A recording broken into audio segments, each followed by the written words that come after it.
Print, email, Facebook, Twitter. More Solo review. Star Wars latest chapter doesn't quite do justice to the Han Solo origin story as the Star Wars universe continues to expand. Disney unveils the origin story of one of the franchise's most beloved characters, Han Solo, the lovable space scoundrel immortalized by Harrison Ford. It's a prequel brimming with the narrative ambition of a David Lean epic, starring a chiseled Alden Ehrenreich, Hail, Caesar, who comes across like a frat boy version of Ford's moody original.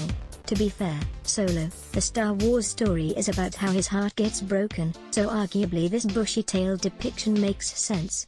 This is a wistful love story in tandem with a poor boy made good tale, in which Han Solo rises from a tough childhood on a wrong side of the tracks planet to an Imperial foot soldier and intergalactic smuggler. Game of Thrones Emilia Clarke brings her trademark poise to play his love interest, a young woman who disappears early from the story only to reappear later transformed and unattainable. She's the best thing in a film that's arguably the most gender-conservative of recent installments, but more about her later. Han, of course, must contend with various male rivals and foes, including the extravagantly attired card sharp and wheeler dealer Lando Calrissian. Donald Glover, a standout, who's also the original owner of the Millennium Falcon. Then there's Woody Harrelson playing a treacherous smuggler who is also Han's first mentor, and Paul Bettany as the film's villain, holding court in the back room of a typically naff Star Wars nightclub on a desert planet. In part, this assortment of toxic dudes helps establish how Han finally settles on a reliable wingman for his adventures, the hirsute, quick-tempered giant Chewbacca, Jonas Suotamo.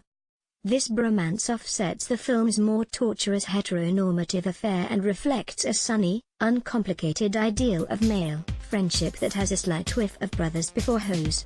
There's enough plot to keep the wheels spinning for the 2+ hours, but you wonder if such a richly enigmatic character like Han Solo, arguably the misanthropic counterweight to Lucas's optimism, deserved more. It's hard envisaging Ehrenreich's wide-eyed flyboy turning into the jaded scoundrel who appears in the first Star Wars movie just a few years down the timeline. The film also can't quite deliver the emotional impact of the story's tragic ups and downs, so caught up is it hitting action beats and spreading itself across a crowded cast. It's somewhat disjointed, a flaw that's perhaps the consequence of troubles that plagued the film's production.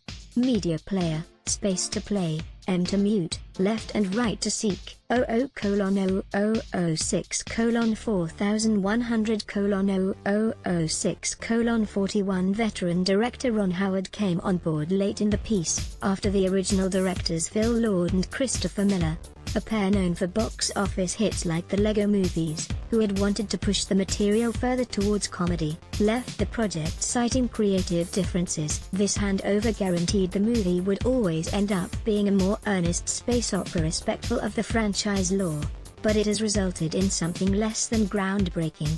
Howard is a good director when his filmmaking is distilled to pure kinetic elements. A scene where a small gang of characters attempts to rob a monorail freight train winding high up through a mountainous landscape is exhilarating, and a prison break in which Han and Chewie scramble across mud while joined at the ankles by a chain recalls timeless silent movie tragicomedy. If only Howard were better at character nuance, and the film's overburdened script gave him and the actors more room. It's only in the last half, when a love triangle emerges with Clarke's character at the center, that the film finally finds a compelling focus. Who she is exactly and why she does what she does remains obscure in the final wash-up, but it's a rich narrative vein for future installments. Han Solo is no longer one of Star Wars' most enigmatic characters. He emerges from this film with enough backstory to satisfy the most dim-witted armchair psychoanalyst. The upside is we now have Clarke's mysterious femme fatale, who should inspire the Star Wars universe to expand even further. Print, email, Facebook.